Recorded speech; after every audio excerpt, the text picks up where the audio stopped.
Yep, you hear my voice, man. You know what time it is, man. It's time for social media's most imperfect, perfect podcast. Social media's best kept secret. I am infamous. I'm Freaky V. We short one cast member today. You know Hollywood's out. You got some things he need to handle. So shout out to Hollywood. Uh, you know, hope everything work out for you. Ain't nothing serious, people. So y'all ain't got to be thinking it's nothing tragic. He just wasn't available at the time that we normally shoot the pod this week. So next week Hollywood will be here. But in between time, in the meantime, Freaky V, how they get in contact with you? Freaky V. Oh shit, I am Freaky V on Threads and Instagram. I am infamous on TikTok. Also, if you want to follow us on all our social media platforms, please go to thesenuts.business@gmail.com. That's thesenuts.business@gmail.com. It's how you get the inquiries about the podcast. Facebook is Theze Nutz Official. That's Theze Nutz Official. Instagram is Theze Nutz _. Also, if you follow us on YouTube, put a space between these and the nuts. Hit the subscribe button, hit the notification button. Also on TikTok, I'm thinking about creating a Theze Nutz page on TikTok and turning my personal TikTok page into my own personal OnlyFans page. Before we get started on the pod, I want to give a shout out to everybody that's been subscribing. We done got our subscribers done went up a little bit. Numbers on YouTube done went up a little bit. Numbers on Spotify, Apple, all those things have went up as well. And I just want to say I appreciate everybody that's rocking with us. I'm getting good feedback from people. I guess people didn't know it was too much of a task because we had the parental advisory on, and it made it kind of hard for people to see some of our other videos. I was wondering why videos weren't moving, so I had my editor go ahead and take that off. Since he's taking that off, for anybody that goes to watch an old podcast, you can go watch them now. It's not the convenience of logging into your YouTube page and all other shit that you got to go through to watch the podcast. So from here on out, please go to YouTube or Apple Podcasts, Spotify, Google Play, wherever you consume audio adventures, put in Theze Nutz, please. I would gladly appreciate it. If you're on YouTube, if you jump in the comments, we do engage. Well, I do engage with fans. If you got problems with the podcast, shit that you don't like that we say, we like to engage with all our people. So engage with us and we'll engage with you back. Freaky V, how you doing, man? I'm here, bro. You don't sound too healthy neither. Listen. This weather, I'm assuming it's the weather that got me fucked up. I should have, I was outside, last week, half naked, underclothed, trying to go see Plies. And then, I would say a few days later, I'm in my garage with maybe just a t-shirt on. T-shirt and panties on. I know. I left the panties. That probably what set it off. Damn, it was just a t-shirt. Corona in the vagina? Oh! Hey, that's crazy. Ain't no good, mama. Yeah, so I'm going to be doped up this week or whatever. Because I can't. The best I can't talk. I can't hear. I can't breathe. All that good shit. You know, we all got a little something going on this week. You know what I mean? Like, I've been having headaches for a couple of days. Actually, I got one right now, but I'm a team player, so I'm here to rock and roll. Mine ain't as serious as you in Hollywood, so. You'll know that, and we'll argue about that off air. I don't think about that. So. I think mine coming from how I sleep, man. Like my pillows and shit like that. I think I need to go get some new pillows and shit like that. I sleep kind of awkward. I wake up, that shit start in my neck, kind of go up to my head, but ain't nothing too serious, man. I take a BC powder and keep it moving. You old as shit, nigga. If you still use BC powder. Listen, man. It with a Pepsi? No, I don't drink sodas. You know that. So we got to embrace being older people, man. We got to really start embracing being older, man. What is the infatuation to being young? Talk to honestly, me. Mentally, I'm more comfortable in my late 40s. I would say since I'm past the 45 mark. Yeah, I'll be 47 in February. That's hard to think. Way past the 45 bar. Whatever. Whatever. Yeah, I think I just told somebody I'll be 47 in February. That kind of took me aback a little bit. I don't know why. Um, nobody wants to age. We want to age gracefully. We want to be able to do the same things we used to do, sort of, depending on what it was.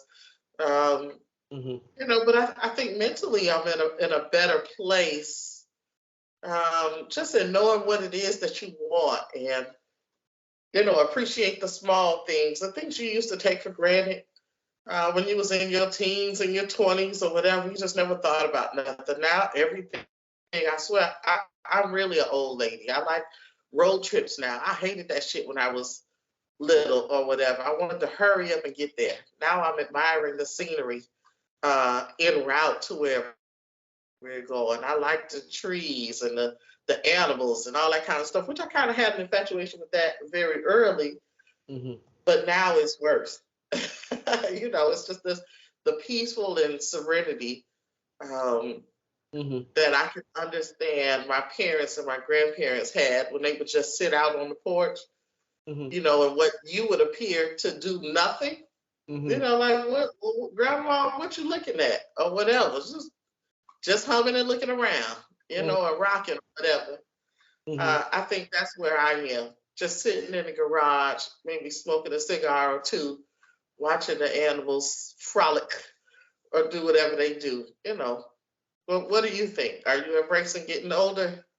Yeah, I definitely embrace getting older. I think the 40s is the sweet spot in life. I think once you hit your 40s, that's the sweet spot in life, right? And it's just my own thought process. So, maybe some people agree with it and maybe you don't. If you agree with me, jump in the comment section, and I like to have this conversation with whoever listens to the podcast. I think when you're in your 20s, you take your 20s fucking up. Like usually when you first get in your 20s, they give you your first credit card, somebody send it to you or whatever, they give you a little $300. Man, fuck that shit, I'm gonna go blow that shit, right? So for me, I feel like you take your 20s fucking up. When you get in your 30s, you take your 30s fixing what you fucked up in your 20s. You kind of get what I'm saying? That's when you start, about 30, 35 is when you start wanting a family, if that's what you into. You done got your 6 miles up. You done kicked it with a bunch of people. You done partied. You know what I'm saying? You done did what you did. Now you on the further part of stage in your life, like they're, around 42, 43, 44, 45, somewhere in there. When you hit your 40s, you understand yourself. That's something that you said that stuck out to me, is that you understand yourself in your 40s. You know what you like, what you don't like, where you want to be in life. You old enough, in Freaky V's case, you old enough to fuck the daddy and the son. You know what I'm saying? Like, you're at the sweet spot in life, man. So, you still young That's enough. That's a nice sweet spot. Yes, because like you still at an age where if you had your kids, let's say in your 20s, early 20s, you old enough to kick it with them as far as still understand a little bit of what they're going through, because you ain't that far removed. Well, you are far removed, but as far as like me, like my oldest son is 16. So I still can go outside and play basketball with my son. I'm not too old. I have to sit on the rocket chair and look at I can go do shit like with him. You know what I'm saying? I got nieces that's 28, 25, 28 years old. Nephew that's 25. I can go to the club with them and hang out and kick it. But then I can also go hang out with Freaky V at the hookah spot. You know what I'm saying? My credit score good enough to where if I want to go buy a Corvette, I go buy it. I own a home. So, it's the sweet spot now. So I just think we put so much emphasis on the youth aspect of our life that we don't really put value in the experiences that led us to become the person that we become as adults. So, everybody that's in their 40s, us that's in our 40s, man, I salute you, man. But see, I don't hate on niggas that's 40 that do things or women that do things to help improve self-confidence and all that type shit. You know what I'm saying? Like if you're an older woman and you want to do certain things for yourself, then go ahead and do it. Like, I mean, you know, you put in the work. You know, Right. that's what she was on. Right. Agree. Agree. So, hey, I seen this post, right? And it made me think. Freaky, do you think that technology has crippled relationships, right? Like we get on here and talk about social media and how it can affect your, but let's go past social media, right? This is what I'm thinking about. And just walk down the street with me, right? When we were growing up, for us that was fortunate to have a mom and dad in the family, right? Or in the house. We had that dynamic in the house, which Freaky V is lucky to have that, right? When daddy went to work at 7 o'clock, it was no communication with mama. You know what I'm saying?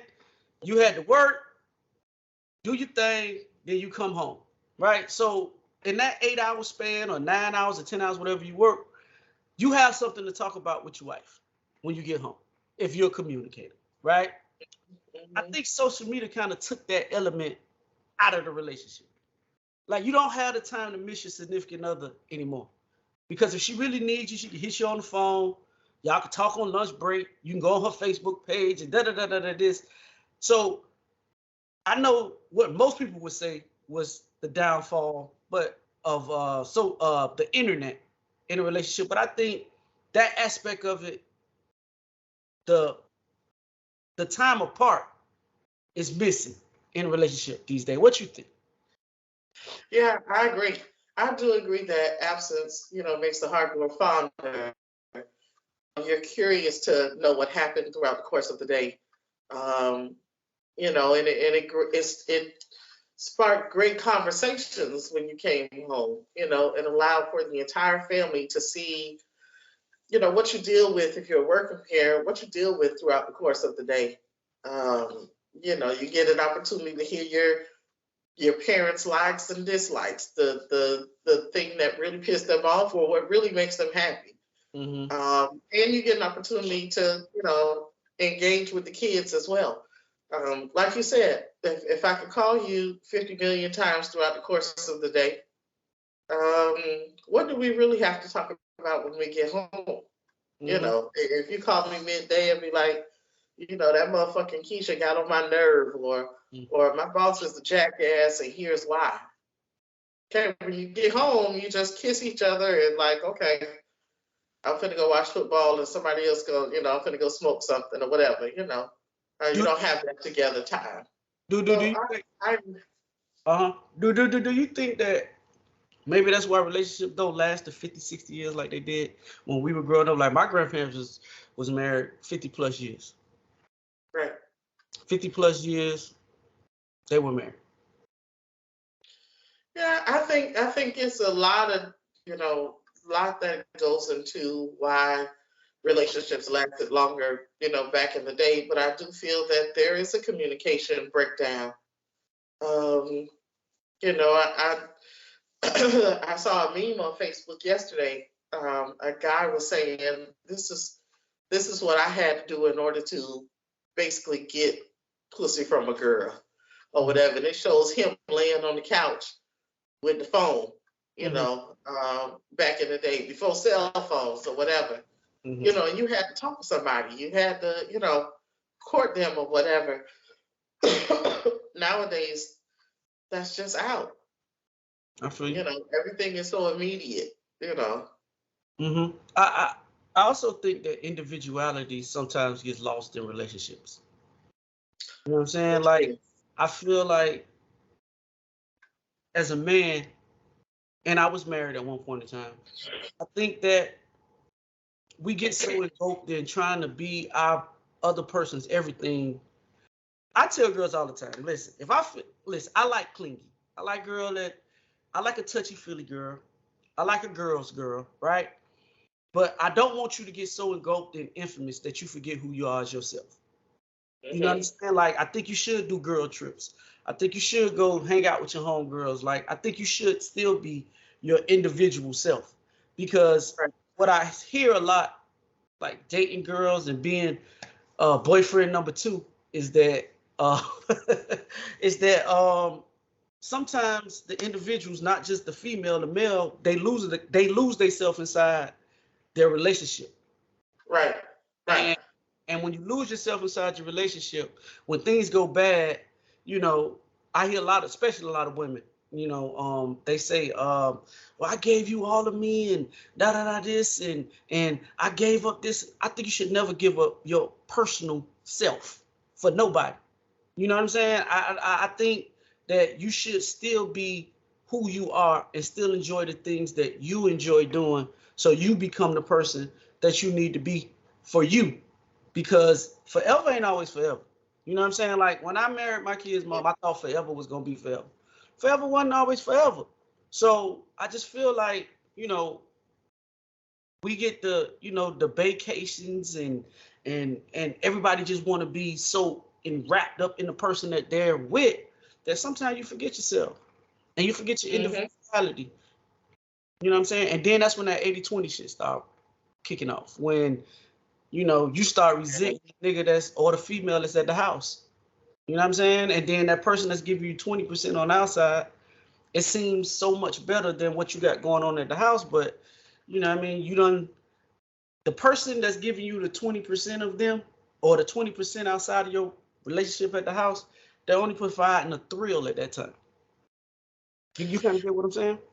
Yeah, but if we're really honest, that thrill is important to us. Yeah. And that 20% has really killed so many relationships. I agree. So I think it's important to keep that. I don't really want to go off on a tangent, because every time somebody mentions something to me about that, the 80-20 rule. Right. Hold on, forgive me, but before you go into detail what you're gonna say, let people know, because they're like 20, 80-20 rule. What the fuck are they talking about? All right, on the podcast, me, Freaky Video Hollywood, kind of came up with this terminology, the 80-20 rule, right? The 80-20 rule is when you got 80% at home, but you got 20% in the street. Meaning, all the shit, taking care of the house, the kids and all that shit, you have that at home. That's the 80%. But when you step outside, you step to the fun boy or the fun girl. She only presenting that 20% of what you need, which is the going out, maybe y'all having sex, maybe not, verbal communications, or whatever you may be doing outside your marriage that makes you feel, oh, I need this. This is fresh and new. That's the 80-20 rule, which we're speaking about. Go ahead. Yeah, I mean, but what I was going to say was that this is why I'm pretty much, an advocate for the lifestyle, and I'm not going to go down that road, because it creates options for me. And I think when you don't have options, that's where that 20% actually sneaks into play. If you allowed your partner to have options, I think, that dynamic could work for you if it's equal across the board. Mm-hmm. You know what I mean? You still have that solid foundation between the both of you, that, your sex could be great, the finances, you're building together, you're doing whatever needs to be done for the both of you. You just have these outside 20% or side pieces or whatever, that gives you the newness of what you end up desiring and longing for. Mm-hmm. And I think that could, if we could unlearn certain things. Like what? So we were taught that marriage is supposed to be monogamous. Mm-hmm. Where is that technically written at, if that's not really a man-made law? You know what I mean? We do see in other countries where, people are allowed to have more than one partner, and can engage or whatever. What's their success rate with that? Not to say that there won't be any problems. Problems arise everywhere. But I think what we see here, in the U.S. is that it's a lot of adultery that's happening in, marriages that end up in divorce, because we're thinking, okay, well, this person belongs to me, and that, this is mine and nobody else can have it. And, if you step out, I'm offended, or, or whatever. When I just don't think, I think sometimes sex is sex. I think if you just, if we afford it, I think what happens is you end up sneaking around so much that you have to have a secret relationship to get to really know somebody, and that fosters another relationship. So if you're not careful, the newness of that can, make you think like, damn, I've been married for 25, 30 years or whatever. Damn, this do feel good. It do feel fresh. But if you start over with that same person, it's gonna end up being the same shit. 25 more years, you're gonna be like, just the same shit, Yeah, or whatever. I do agree with that, because I feel like a lot of times, it's like when you build your life however you choose to build it, right? Like if you get the kids early and you set your life, because we all are creatures of habit. Like we all creatures of habit. And once something is new to you, it sparks your curiosity, right? And I don't think you be thinking clearly. Like you just see the dude that you could call and have fun with, or he could take you out to eat, or you've been with your husband for a decade and he just like having missionary sex. This dude, he'll flip you and turn you around and showing you all this other shit. But does he really have all the shit that the person that's at the house got? And that's for the man or the woman. Like you are so engulfed in just the newness of what you got going on with this person that you don't even much really know that all the shit that you really need may be at the house. Now, this is by case scenario. Like sometimes that shit at the house might just be over with. Right. You know what I'm saying? But we're speaking to the people that's sitting in the middle, that's really in the awe of the newness of this new nigga or new girl that just brings a certain aspect to your life. I mean, because you are the conductor of how your life should go, right? Like if you're in a relationship with your man, you've been in there for a while. I think we all become complacent in relationships. If you've been with somebody for so long, you take it for granted. That happens. That's human nature. But I feel like, and me and you talked about this before. I feel like every 3-4 years you should renew not your vows, but just renew your relationship, because the person that you probably married at 20 isn't the person that you're gonna see at 30, or even the person you're gonna see at 35. For me, and I don't have no statistics or nothing like that that can back up what I'm saying, but to me, I feel like every 5 years, an individual changes. You should look at the world different. You shouldn't be looking at the world at 40 as you looked at the world at 20. That's right. Yeah, I just think the way that traditional marriages are set up right now are toxic. That's the best word that I can come up with. You want me to take on your ideas and traumas, likes and dislikes, and I'm supposed to do this emotional roller coaster with you for the rest of our lives, and I don't even know what that is. Take on your sickness, your health, your financial struggles, your mental struggles, the issues that you have with your kids, your family, your career.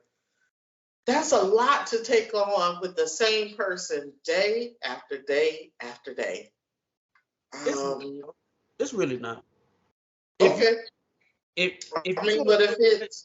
But if you go into a relationship only worrying about the shit that you need to make you happy and not willing to understand the person that you dating or the person that you want to try to get in a relationship with, then you're going to always be on the outside looking in, because everything in life is a struggle.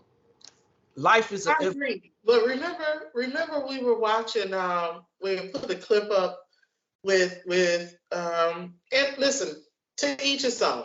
If marriage is your thing and monogamy is your thing, I've said before, I'll be your biggest supporter. It don't make sense to me, but that's just my personal beliefs. If that's what you want to do, I support you, right?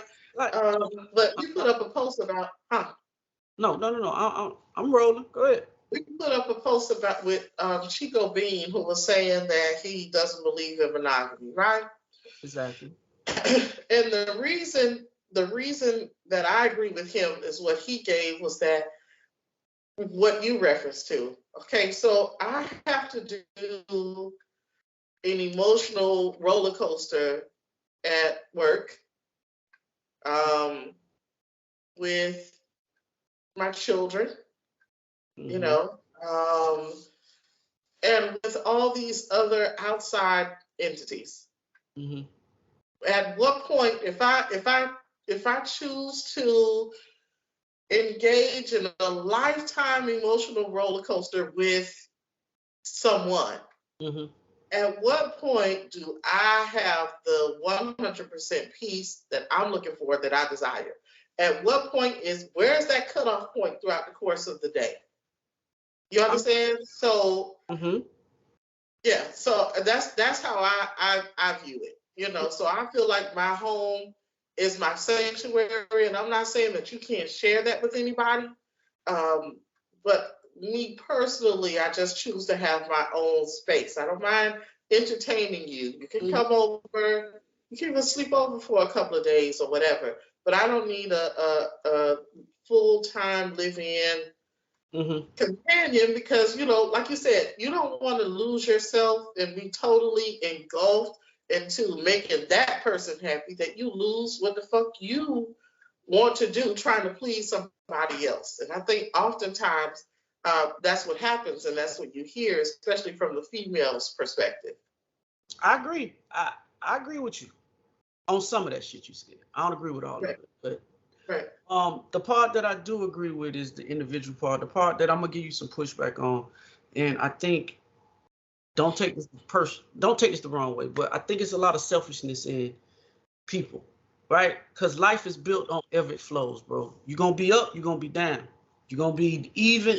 It's rarely that you meet a motherfucker that's even killed all throughout their whole life. You're gonna have it sometime where the money up. You're gonna have times where your money down, and you got to scrap up a little bit. You got to pull back from some of the shit that you normally do.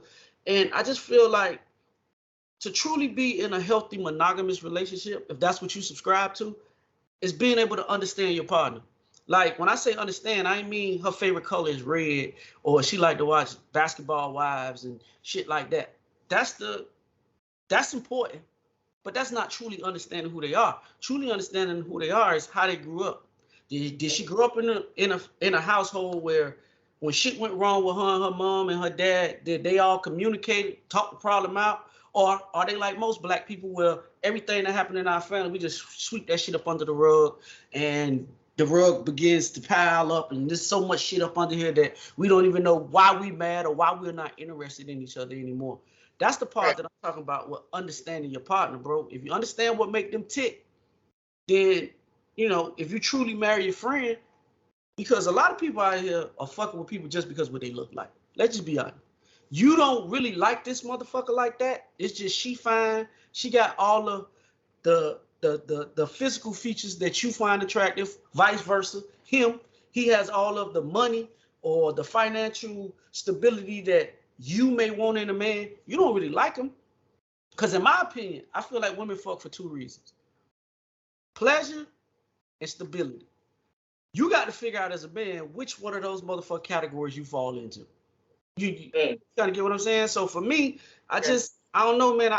I just think that people want relationships to always be good. Like, we always got to be good, and we all, you know, everything. No, listen, as long as we taking trips and I'm buying you shit, you buying me shit, we doing, of course that's when a relationship gonna be fly.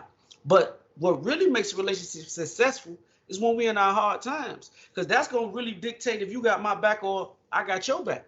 So, like, I see people these days like how Freaky V are, how Freaky V is, where, you know, they in relationships, but they don't even stay in the same motherfucking house.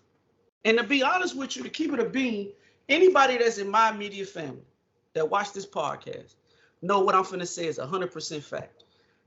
My grandma and granddaddy never slept in the same bed. Ever. Mhm. Ever. Well, when I was alive, I've never Mhm. seen it. So for me, is it possible for you not to be in the same house with a motherfucker? That's not foreign to me.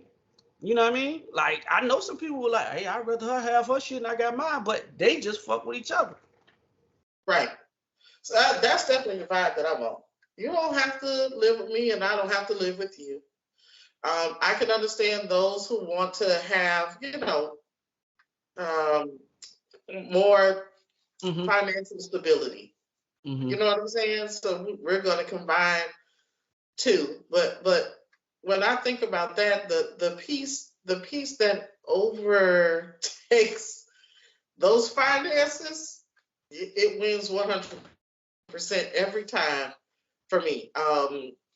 I just rather work hard and ball and do whatever the fuck I got to do in order to have that financial stability for me. So I'm not necessarily looking for that in Mm-hmm. a man. We talked about that last week. You know what I mean? So um, I think a relationship works for you if you find somebody that's on the shit that you're on.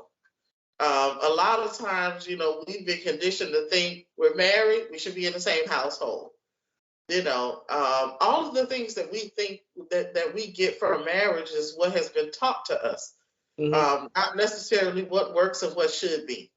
I think I agree. nowadays people are working on what actually works for them, instead of what society says we should be doing. And that can be a lot, you know. I don't know. I just say I'm not for, well, it's a transition. Trying to incorporate somebody else's feelings or whatever. I really don't be big on that unless we friends. And I think the friendship aspect of relationships is lost. We get together and automatically we want to fuck. Is this 50-50? What do you bring to the table? How are you going to present your finances? Um, and it's automatic togetherness. We don't want to date and court a person just to see how they are. And I think that takes some time to really find out if that person is someone you want to spend your life with. But we've been conditioned as women that if he don't want to marry you within the first 6 months to a year, then he playing with you. And I don't agree with that. Like in 6 months, I could be on show. In 6 months, I could let you believe that everything in my life is perfect or whatever. All of my bills are paid, my money Mm-hmm. is good, my children are making straight A's, they always listen to me, the house stays clean and immaculate, I cook every day. I could present all that shit to you in 6 months or whatever. You don't watch, in 6 months, you don't watch any highs and lows with a person Mm-hmm. or whatever. You know what I'm saying? So you really don't get an opportunity. What are you in love with? You understand what I'm saying? You're in love with how she treats you, and that's it. I could treat you good, but my money management skills might be fucked up. And you don't get an opportunity to see how I handle adversity. Mm-hmm. And I think that minimum takes minimum a year. And I'm just being modest. I really think it take a few years or whatever to actually be like, damn, I kind of like this person or whatever. Like I've seen them when they were low. I've seen them when they had financial struggles. I've seen how they come out of that. I've seen them develop a relationship with God or their higher power or whatever it is. Like you see those things and you like, okay, I could deal with that. This one, let me see how I can help, or whatever. But I think so many times we rush right into, oh, you belong to me. Hey, my lease up next month. You moving in because she fought good, or he put that pipe down. So hey, you must be made for each other. Then you get into a situation and you're miserable as shit, or whatever. But then you want to be that ride or die chick that we then came up with from I don't know where. And then you stuck with a motherfucker that you ain't happy with. So now you exploring that 20% with your work babe, with your work husband, or somebody that, you know, captures your attention a little bit more outside of the house. And that's the problem. No, listen, I say this shit all the time. The word relationship is built how that shit should go. You should relate to the motherfucker that you with. You should be able to relate to him, bro. Like, no matter what it is, like, you know, differences, right? Like, people talk about, well, me and him are different. Whoever you meet, you're gonna be different with, because they don't come from the same walk of life that you. It's crazy that people say shit like that. And for me, it's motherfuckers that came out the same woman, that grew up in the same house, but you are totally different than your brothers and sisters. Y'all are all individuals. So when girls keep saying, "Oh, we so much different," listen, we are all different. You never gonna meet somebody with this. Y'all might have similar interests and shit like that, but it's a billion some people walking on the earth. What's the chances that you're gonna find that one person that meet all 10 of your requirements? I don't believe nobody on earth gonna meet individuals all 10 of their fucking checklist marks. Not in a monogamous relationship, they not. I mean, but that's just not humanly possible. You know what I'm saying? Even if you deal with 10 different niggas, one might have this, one might, but then you got to deal with all the moods and mood swings and all that type shit that you be having to deal with. Listen, for me, I just tell everybody, man, if you want to jump into these relationships with people, just get to know them, take your time, you know what I'm saying? Get to know who they are really, what makes them tick, their love language, and listen, I know this is gonna sound funny, but this is truly, like, you got to find somebody that has the same sex drive as you. And I'm speaking from a man's perspective to women, right? Because I don't hear a lot of men say this, but I know this is what a lot of men think, right? If a man has a high sex drive, right, and he's used to having sex a lot, multiple women, however it may be, right? You want me to court you, right? You meet my sexual limits in the beginning, right? Then once we get together, you kind of, the real you come out. You're not really into sex like that, but you want your man to curve his sexual appetite, right? How fair is that? Like, I think they go both ways. I agree with you on that. And you're right. My question is, why would you, conditioning? Yeah, like, how would you want somebody to shut that down is what I'm asking. I guess is what I'm saying. Because when you were told when you were married that you have to take on that person's toxicity. Not those words, but that's exactly what happens. When you decide that you're going to become one, what are you going to do? Society says you shouldn't cheat. So you have to deal with what the fuck I like, and I have to deal with your limitations. Because that's basically what you're presenting. You know, so that falls under that better for worse shit. Or whatever. You was the bomb. You was laying this pipe every night, 2-3 hours. In the beginning. Because I'm pretty sure a lot of dudes going, like, in that situation where, like, you know, you want me to be this perfect man. And see, and that's another thing. A lot of women, not all, they want the man to adapt to them, but they don't want to adapt to their man. Like, if you know your man have a high sex drive, and I'm just using sex as one of the many things that could be going wrong in your relationship, but you want me to just stop. Like, that's my natural thing, and you knew that. And now once you got me, you cut that off. How long do you think? Because sometimes, and I say this all the time as a man, as a mature man, not all men cheat just because we got dicks between our legs. And that's what a lot of women think. A lot of women think just because you're a man, you gonna cheat. Not saying that don't happen, because it does happen.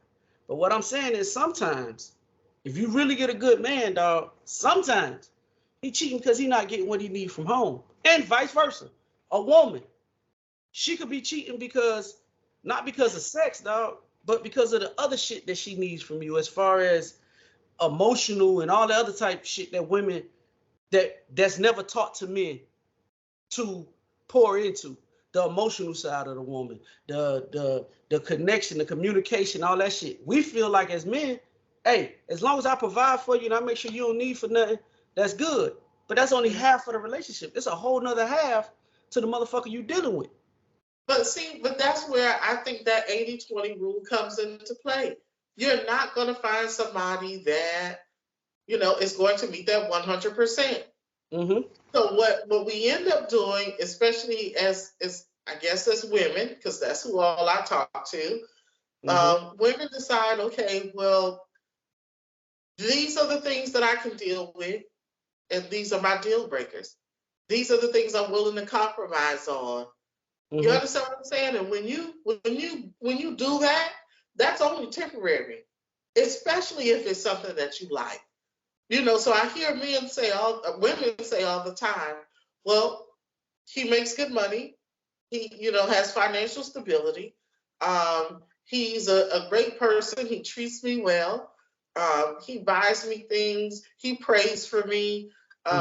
He's good to his mom. He's good with my kids if I brought kids into the relationship, but his dick don't work. Mm-hmm. So they end up saying, well, shit, I'll take the 80 because he's so great. Then I will just suffice with because he eats pussy well. Mm-hmm. Okay, but you've been liking to get piped down your entire life since you became sexually active, and you think in your mind that you're going to be able to curb that, and you can't.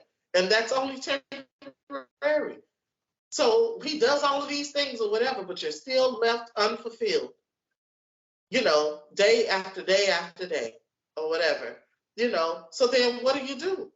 So as soon as the nigga walk by you in public while you at the grocery store with them gray sweatpants on and he ain't got no drawers on, you thinking like, damn, I do miss that shit. You understand what I'm saying? And that 20% really can throw you off. So why, again, back to my original statement, why would you do that? Why would you do that? Why not get with someone who is okay with allowing some type of playtime with others? That kills all of that newness and all of that shit. You'd be surprised what people are into if you just ask. I agree with you on that. People being you don't know what people are into unless you ask. But see, the flip side of that from the male perspective is, let's say I am giving you good pipe, and I am a financial guru, and I make sure all the bills get taken care of. It's still for the woman. That other side is just as important. Like, you'll be surprised how many female friends I got that just sit and talk to me because they feel comfortable with talking to me, and they can't talk to their man because, again, a lot of men don't have emotional intelligence. We ain't taught that. I can't speak for no other race, right? I can only speak for our race because that's the race that I am ingratiated in. You know what I mean? From the time I was raised by a single mom, right? So my thing with my mom was she raised 3 boys, 1 girl. All her boys are built Ford tough. That was how we was taught to come up. She taught us how to wash. She taught us how to cook for ourselves. All us know how to do all that shit ourselves. We were taught to, like, for instance, when I was a kid, my first day of school, right? My mom always tell me, somebody hit me, you hit them back. First day of school, a nigga said something about my mama. First day in kindergarten, mama dropped me off. I punched him in the face. Went to the office. They asked me what my name was. I told them what my name was. Their first response to me was, "Oh, Queen, your mama?" That mean my brother and them had already set the standard on what the fuck was finna go on at the school. Right. I said all that to say is that through all the tough loving and all the shit that she had to do, bro, she never brung a man around me. I never seen a woman with a man. So the emotional part that I hear women say a lot now is, I want a man that I connect with on the most. But how am I supposed to get that to you if I've never been shown that, never been taught it? That's why I say that it's so prevalent for people to get to actually learn the person that they're with. You know what I'm saying? Because if you knew me as as a man, then you'll know that, hey, I got to take time with him because he don't know how to do that.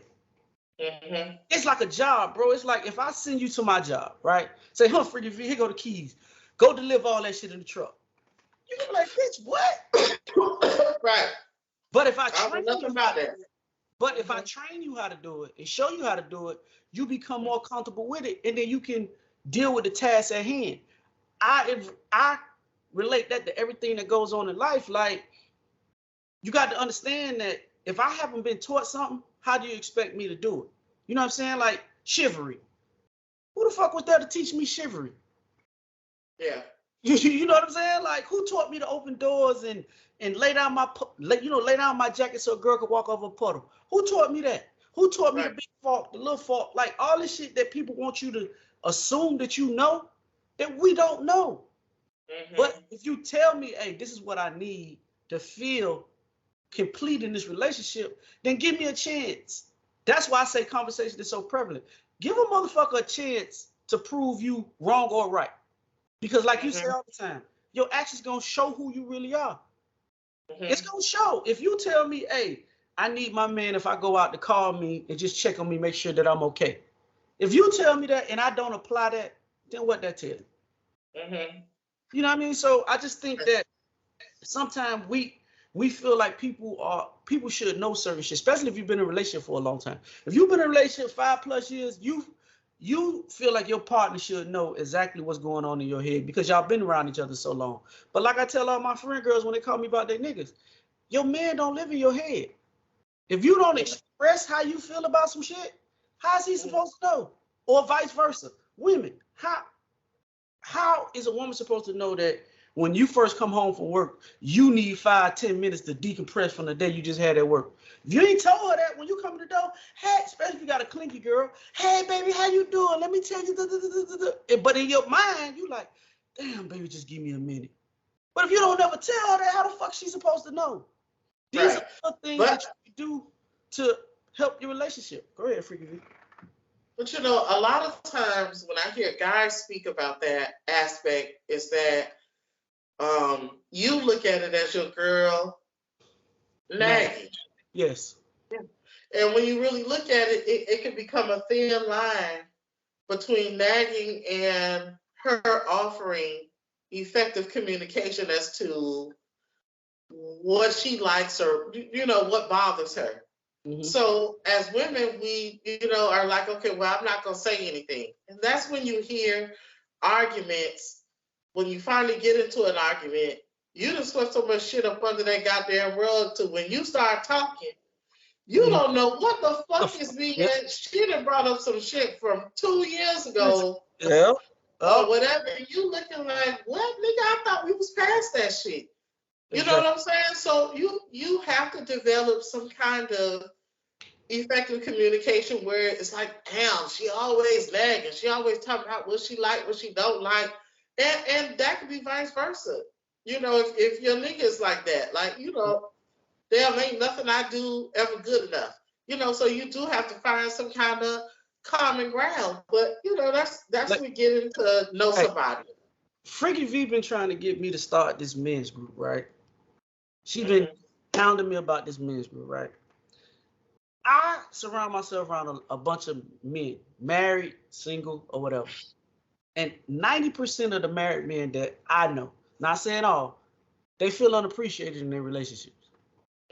They feel like the woman that they married to takes for granted the shit that they do. Now, I'm not in the female circle like that. I have maybe say about 9-10 female friends that I actually just platonic friends that we talk a lot.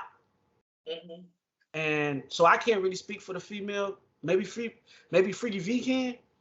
But it's a lot of men out here that feel like they are not valued in a relationship. And they feel like if they really tell you how they feel about certain shit, bro, that they gonna look at them crazy.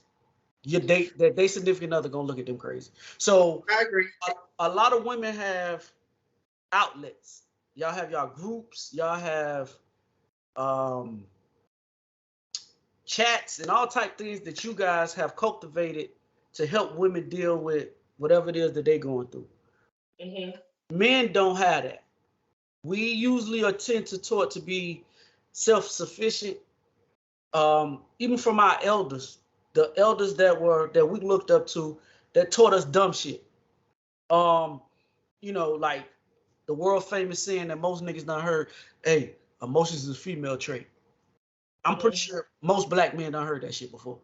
And that's the wildest shit that you can ever tell a young person about their feelings. So if you can't talk to your girl about your feelings, your homeboy about your feelings, maybe your pastor at church, maybe if you go to church, if you even subscribe to that type, it's people that don't even subscribe to church. So you've been dealing with some shit that's been bottled up inside of you since you were 5-6 years old. Mm-hmm. How do you as a man, and I'm asking this to all the fans out there, men and women, even if it's the female that's going through this, how do you as a person ever get that valve turned open to let all that shit out? Because you have built up pressure, bro. It's pressure. But again, that's where you come into play. So the guys have had groups their entire lives, right? They've had lodges, they've had meetings, they've had just guy time where you get together, but it's still a lot of it if you're not careful. It's a lot of, so I go to the barbershop. I hear a lot of cap in the barbershop depending on what time I go, right?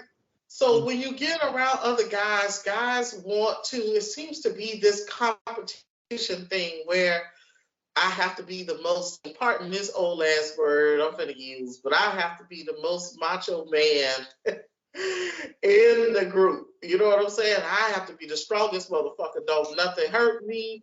I got all of my ducks in a row. We're good. And again, like you said, you've been conditioned to think that way. Or whatever. But that's where you come in to offer a safe space to men who don't mind sharing emotional things. Because men, I do find that men nowadays are really emotional, but they don't know that they are, or whatever. They've been conditioned that, I'm just expressing myself. Okay. But you have a lot of bitch tendencies if that's how we want to look at it, right? So you need some guy time where you're not talking about all of the bitches that you smashed, or look how big this booty is on my side piece or whatever. You're actually talking about real life situations and how you can be helped amongst men. This is why women are so more successful with certain things, because we get to share our emotions with the highs, the lows. Like, say for instance, on the girls chat that I have, it's a sisterhood chat. It's a solid 10 of us, right? I have a separate group chat for just girls, or whatever. But they're the OGs that we call it. It's 10 of us.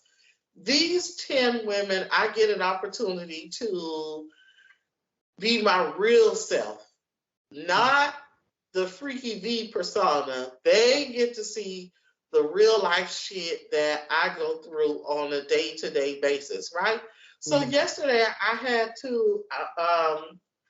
had a vulnerable moment when I was sharing something with the girls or whatever that caused me to be in tears. I could never share that with my other girl group who look at me to be that bitch. You know what I'm saying?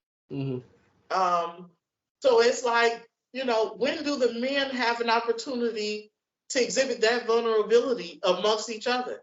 We do know that men cry.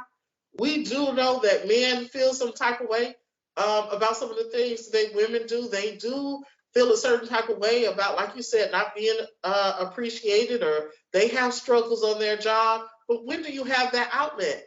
when we've been conditioned to, if your man shows that emotion, that he's weaker or he's less than, or if he does it in front of the wrong guys, oh, he a simp. Nigga, man up. You know, do some push-ups or something. What you crying for? Don't let that bitch run you. Da-da-da.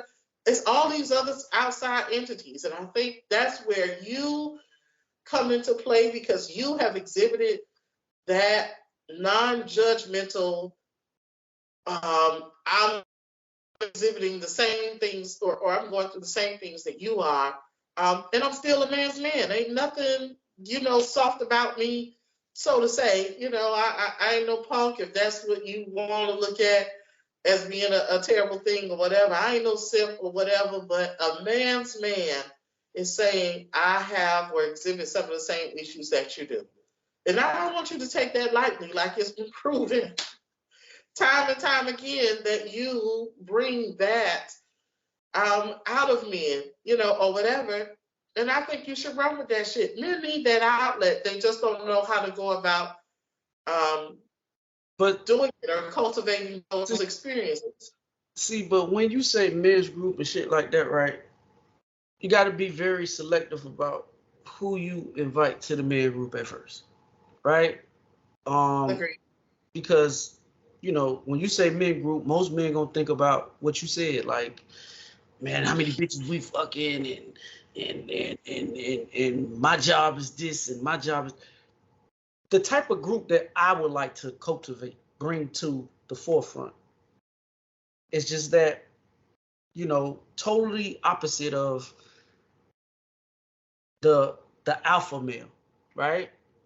I don't want the alpha male. I want the masculine male. I think it's the difference in the two people, right? Like a masculine man don't have to exhibit his alpha tendencies. He's just securing himself, right?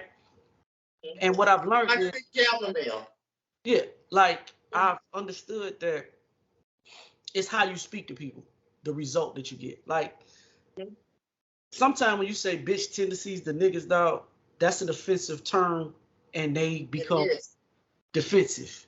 You know? So for me, I just, there's so many men that, well, I ain't gonna say, well, it probably is. I just feel like I want to cultivate a group where not just the emotional side that we deal with, but to help people with finances, just the whole experience of being a man, right? Because sitting and listening to some people grew up with fathers in their house. They might as well grew up without having a father in their house. Right. You know what I'm saying? So for me, not just cut you off. This just came into my mind, right? Mm-hmm. The experience that I noticed, this person isn't your favorite, but what you just discussed is what Steve Harvey does with that camp that he has every year out in Dallas.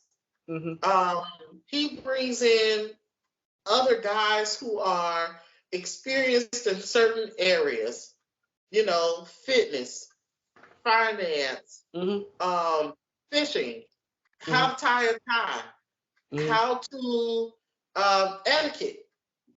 All of those things are encompassed into that particular camp to show these guys or these young men an experience that they never, you might have seen that shit on TV or whatever, but something that you're really not exposed to help them become better men, and I think that's what's lacking.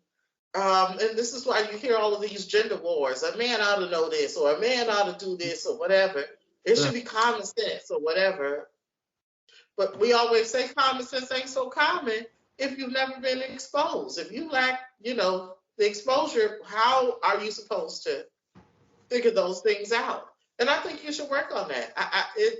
Steve Harvey didn't have this grand thing like he has now. It started on a very smaller scale. And I think you can offer that at a local level. You already have that rapport in the barbershop. Who's to say that the barbershop can't be shut down, say, for an hour or two after hours? Then you just bring in some guys. Y'all have some drinks, cigars, you know, some little snacks or something like that, just to have guys only. You know what I'm saying? If you wanted a female perspective, you bring in a female, you know, that's comfortable enough to not be offended by, you know, guys' vernacular and understand where they're coming from. So you have some Q&A going on and shit like that. There's so many things that you could do to cultivate that experience, bro, that I think you're really sleep on. You're not going to have all the answers right away. You build it as you go. You know, stick with what works, what doesn't work. You know, you pull back or you go back and revamp it. But I think you'd really be a good person for. Cause boy, I'm a so step tired. like that. I'm so tired of hearing that. Bro, you a unicorn. Boy, I hear that shit so much. I be thinking I'm a girl motherfucking antler on my motherfucking forehead. I mean, but you know, cause me and Freak used to have this argument all the time, bro. I just feel like nothing that I say or nothing that I do is like Chinese arithmetic. This shit is just getting But again, you're not you. And it's funny that you have it because you say that you weren't exposed. No. Right? No. But some kind of way you got it. So if you can get it, then why isn't it available for others? And that's the point that I'm making.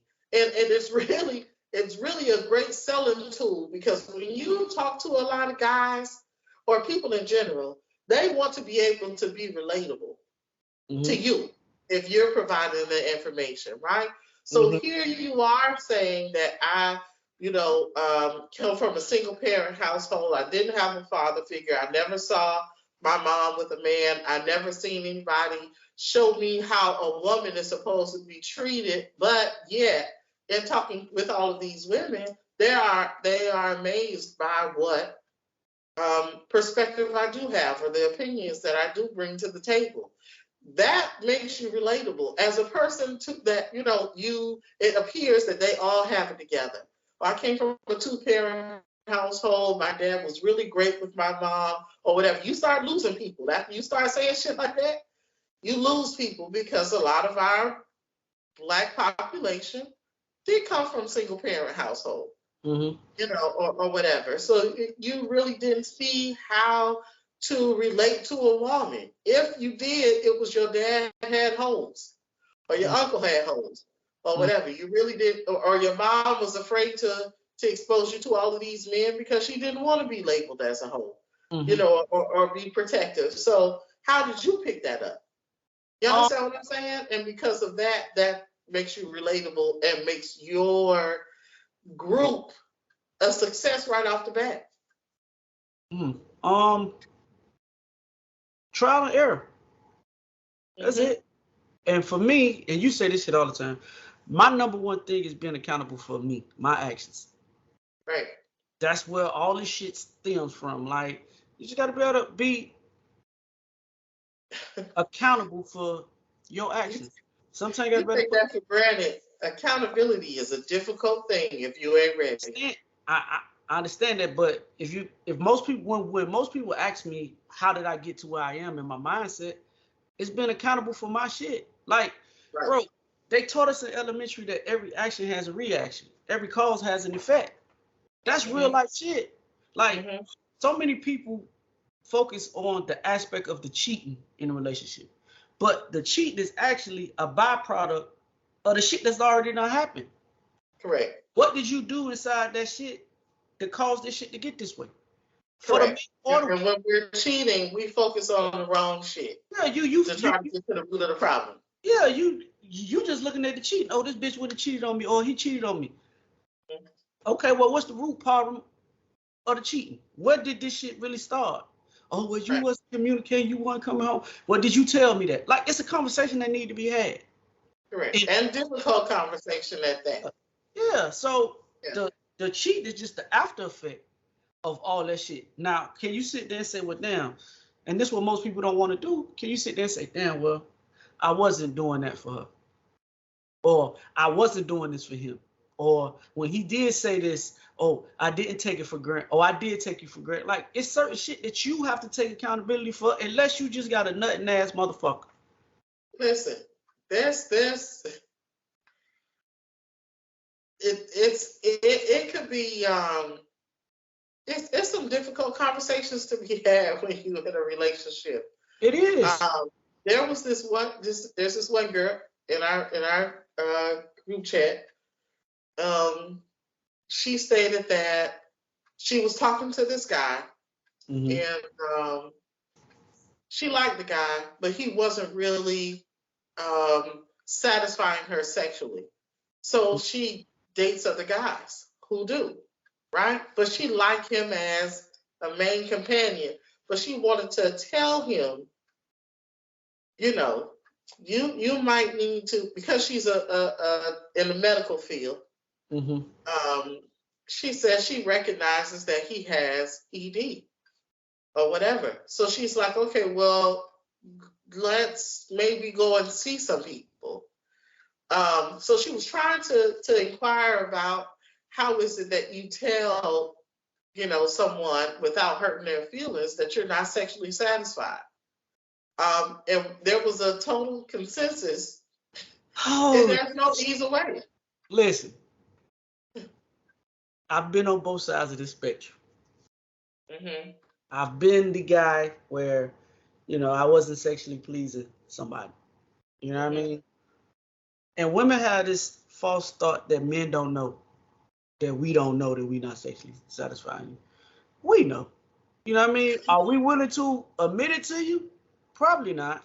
Maybe we find every other reason in the world. See, this is when that word accountability becomes prevalent. This is when you can't go talk to your homeboy, telling him, hey, dog, my dick ain't working. I don't know what. Most niggas, most black men, not having that conversation right there. If you think it's hard to have with your girl, imagine trying to have that conversation with your homeboy. So I mean, but the thing is, your homeboy having the same issue, he just don't want to talk about it. But what if he not having that problem? Okay, but you know somebody who does, and you know that this problem does exist. See, men don't like to be honest with each other. This is where the cap comes into play. Oh my dick, I don't need none of that shit. From your perspective, they're not putting too much of your business in the street. You shared that before you took on this healthy lifestyle, that's the boat that you were in. So now you see a difference because you exercise, you eat healthy, you do all of these things to not necessarily just focus on your sexual health, your overall health and well-being. Some men don't know that. I agree with you on that. But even on the other spectrum of that, like when the person told me that crushed me. Because your male ego is tied into our sexual performance.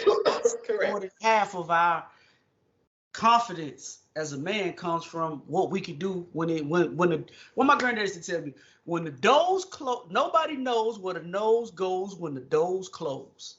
Right. You know? So a lot of our bravado, a lot of our self-confidence comes from what we can do in that bedroom, plus with money.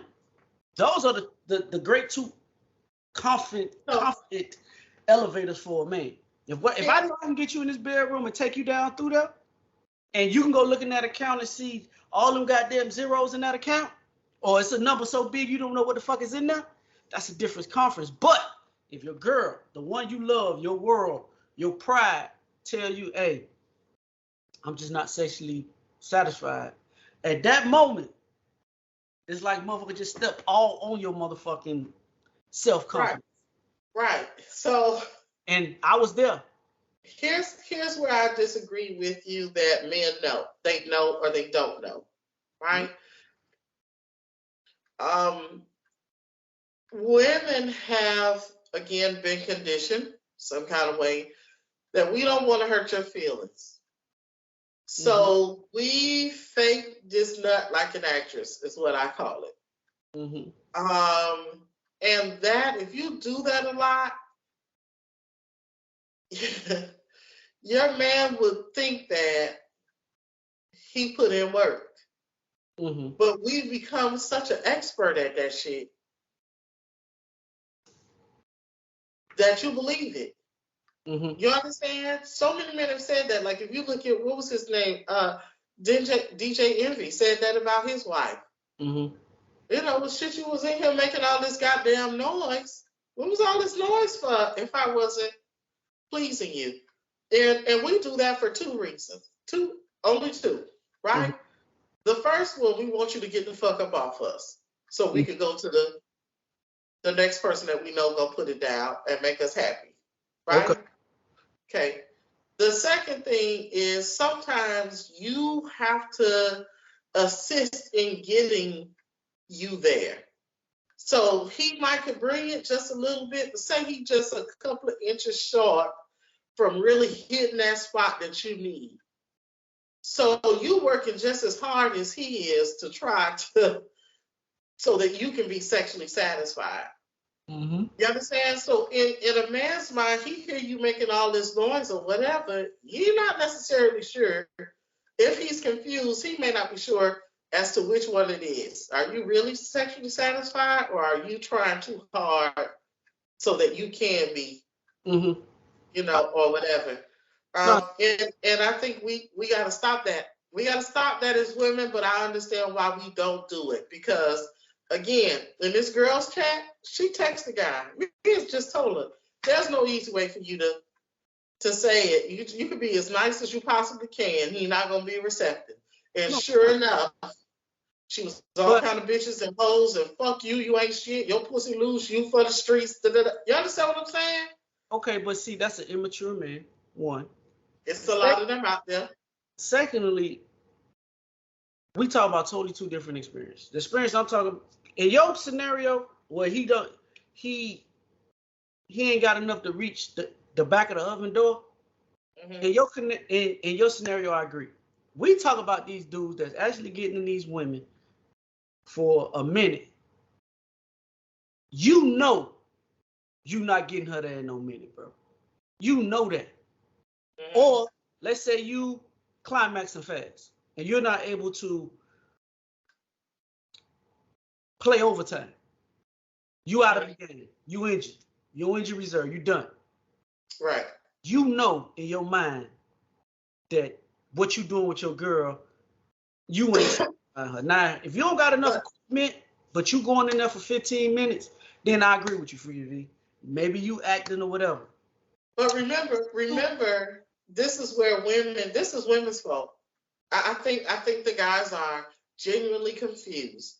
You might go in there for your pound time and only last a minute, mm-hmm. But you trying to deflect with 15 minutes ahead. So she done told you, or you done heard her say in her group chat, or just you scrolling on social media, women be like, I don't care if his dick don't work or whatever, long as that mouth work. So you know your dick fucked up. But you like, I'm gonna compensate, I'm gonna use these fingers in his mouth. But see, that worked for the women that like that type of stimulation. Agreed. So that's the type one. See, again, this is about communication. You need to know what your girl into. If she, but I think women lying. I'm not gonna say I think they're lying. I know they're lying. No. Forgive me. If I come to you and say, hey, listen, if we talking, and I'm asking you, okay, so what are you into? Are you into oral stimulation or are you into vaginal stimulation? At that point, you're gonna tell me what the play is. Most guys don't ask that question. I do. Most dudes need. I mean, this shit, bro. Come on, man. Okay. Like, you gotta take. You take it for granted again. That's where your unicornness falls into play. Okay, but even in my unicornness, right? I still feel like at some point of our interactions with each other, we're gonna have this conversation. You know what I mean? Like, if you tell me, hey, as long as I get one, I don't care where it come from, then cool. Then if you the head doctor that you claim to be, then go ahead and do your thing. But if a woman tell you, hey, I'm into penetration, I like that, and it's hard to make me get to that point that way, then you got to understand that going into the game. It's like any NFL player, dog. They give you scouting reports on the players that you finna motherfucker face on Sunday. They tell you what their tendencies are.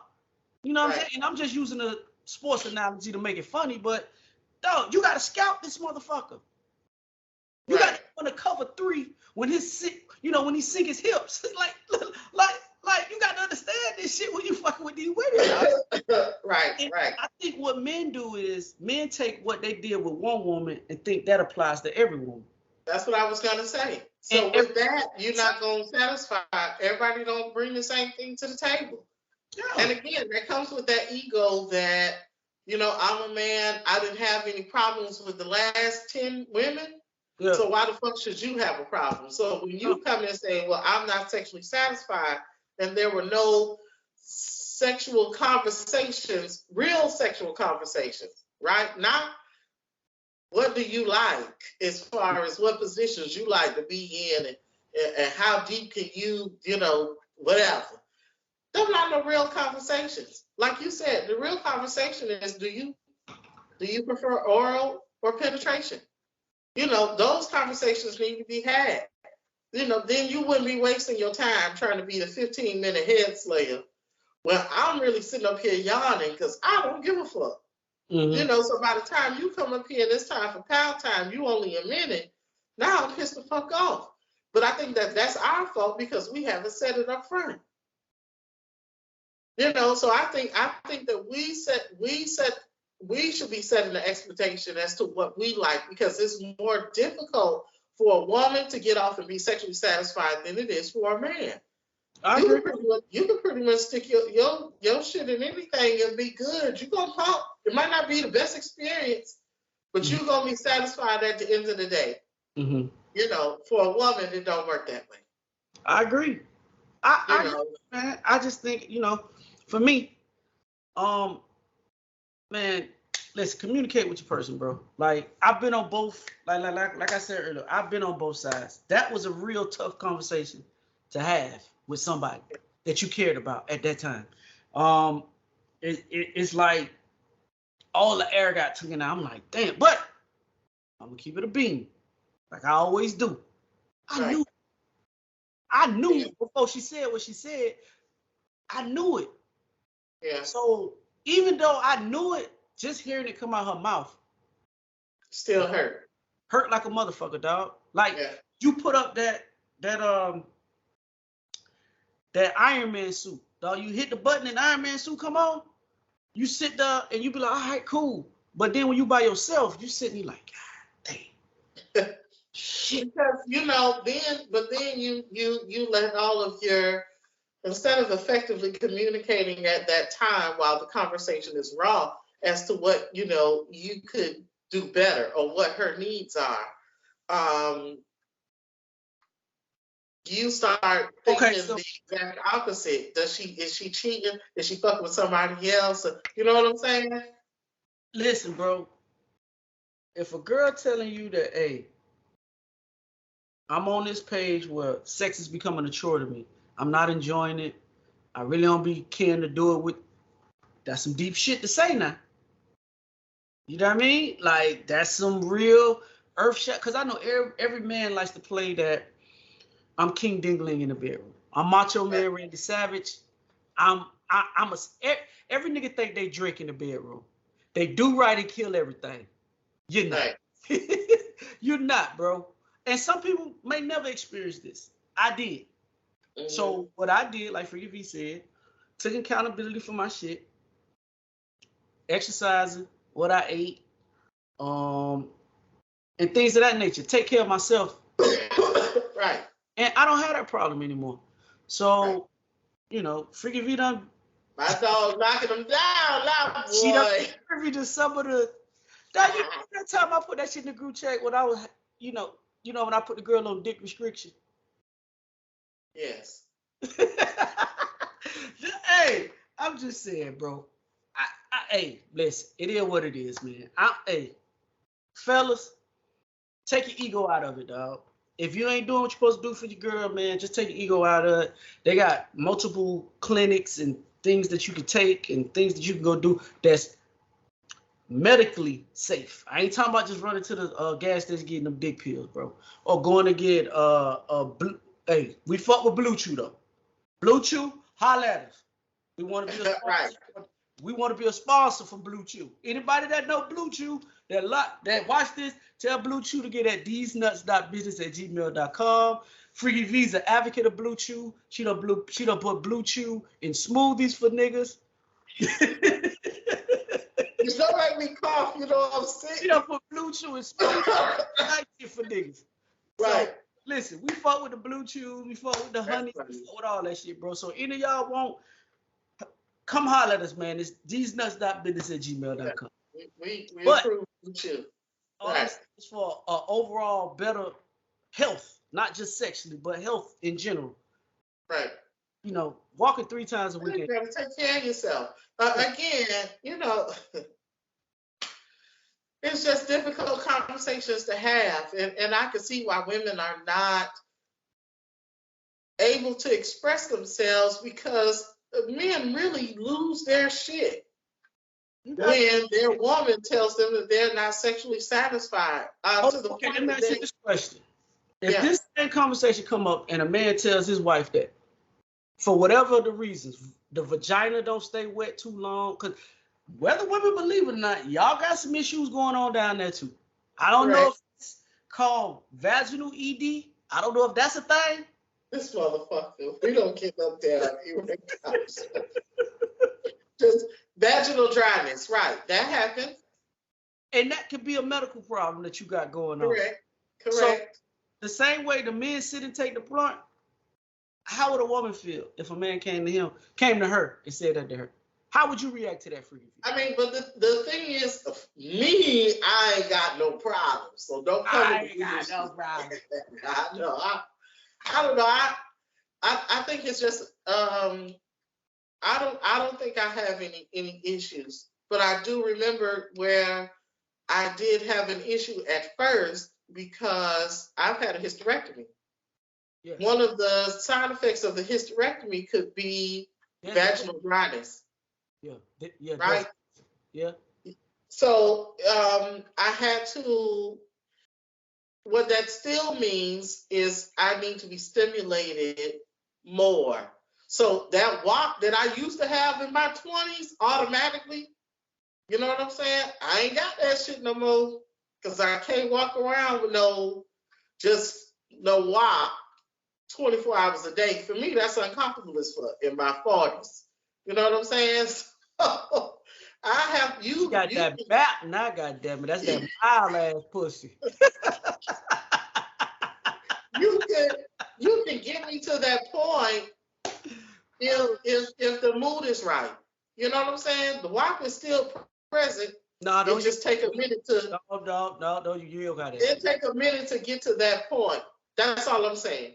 So that's where those conversations come into play. I think when you're older and you realize certain things, I think women are more receptive. I think men are too, with saying, I have this issue, but this is what I'm doing about it. There are guys who use pumps.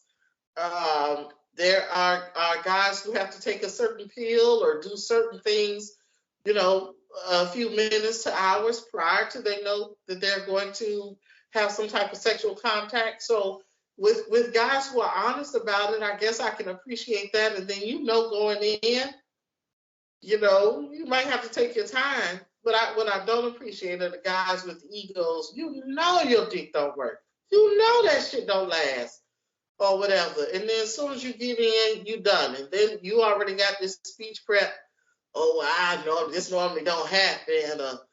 Then you want to try to make a woman feel good over that. I mean, you got some good shit, if you, that don't feed our ego now. We already know that. You need to be able to step up to the plate. So those conversations definitely need to be had, but they're not easy. Like I said, bro, I've been on both sides of that, so I understand. I understand, fellas. Hey, fellas, if you wanna join the group, man, hit me up on something. I'm everywhere. Find my TikTok or something, or go find. Better yet, go to thesenuts.business@gmail.com. I'm always on there checking out shit. If you want to talk to me about some shit, go to thesenuts.business@gmail.com. What we talk about is definitely between just you and me. Right. If you out of state, if you're in state, maybe we can shake and move some things as well. Also, as I get ready to end the podcast, we got a big announcement coming. We starting off 2-4 in a big way. The year of the Mamba, baby. We the year of the Mamba. Listen, we doing a live. I'm telling you now. We getting the details and shit situated. We gonna have Freaky V all oiled up, toes out, part in the side. We gonna have Hollywood sitting there with some goddamn I don't know what Hollywood gonna have on. You know he getting this shit together too. You know, Hollywood might be sitting there with some Balenciaga on. I don't know. That nigga got a lot of money. I don't know what he gonna have on. If my shit go right, I'm going there with no shirt on, just abs showing. Just the abs show. All bullshit aside. But what I'm saying is, real shit. We are planning a live. So, if you guys like the podcast, if you're in the state of Florida, or if you want to fly in, we down with all that shit, bro. We're gonna start promoting here in the next couple of months. I think we looking towards the beginning of the year is what we got set. So y'all hang around as the days become more clear. We'll definitely go into more details about it. But we will be going live, or we will be doing the live, and we would like to see y'all there. We're gonna have food, drinks, Freaky V, none of that freaky shit you have going on freaky weekend. Everybody, first of all, Freaky V, everybody gotta have clothes on. Everybody. Damn. Everybody gotta have panties and drawers on. That ain't no damn fun. Where's the fun in that? Not having that type party. We have a celebration of these nuts. Not no orgy. I mean, but it's in the name. Hey, after we leave, get the fuck out of here. After we leave, Freaky V, you can have the event space to yourself. You can have all your little freaky friends come over. Or they can come out of there, but just none of that freaky shit while we there. Okay. All right now. Freaky V, tell me how to get in contact with you. I am Freaky V on Instagram and Threads. I am infamous on TikTok. Also, Facebook, Theze Nutz Official. Instagram is Theze Nutz _. YouTube, put a space in between the nuts. Hit the like, the subscribe button. Hit the notification button. Also, drop a comment. If you take the audio experience, if you listen to us on Apple Podcasts, Spotify, Google Play, or however you consume audio podcasts, please hit the subscribe button wherever you at. They got a donation button there as well. I don't ever bring that shit up, but they got a donation button. I think $5, $3, $2, $1, whatever. If you feel courteous enough to help a podcast that's thriving, please hit the donation button. We'll gladly appreciate it. And as I said at the end of each and every podcast, we're social media's most imperfect podcast. Social media's best kept secret. I am Infamous. I'm Freaky V. And together we make Theze Nutz.